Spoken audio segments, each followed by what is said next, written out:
Hakuna mtu ambaye ameenda mbali sana na dunia isipokuwa wanaanga hawa. Artemis 2 imefika karibu zaidi na mwezi kuliko Apollo 13, umbali wa kilomita 406,000 kutoka duniani. Historia ya awali ilishikiliwa na kikosi cha Apollo 13 ambapo walisafiri zaidi ya kilomita 400,000 kutoka duniani mwaka wa 1970.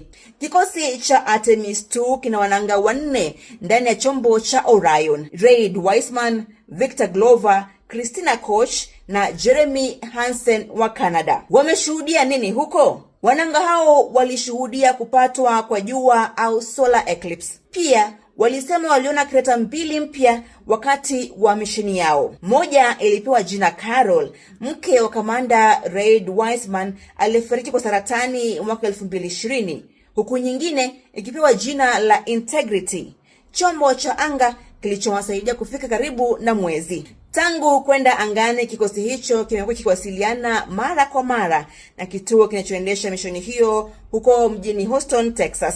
Lakini mawasiliano hayo yalikatika kwa muda wa dakika 40 wakati wananga hao wanapita nyuma ya mwezi. Baada ya mawasiliano kurejea, picha za kipekee za mwezi zilichapishwa na NASA.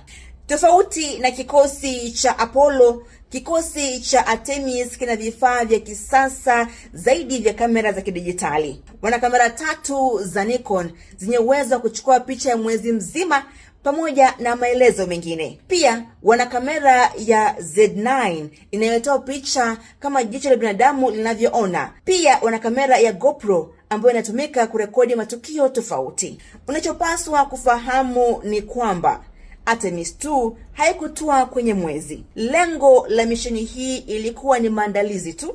Artemis 3 inatarajiwa kufika kwenye mwezi mapema mwaka 2027 au 2028.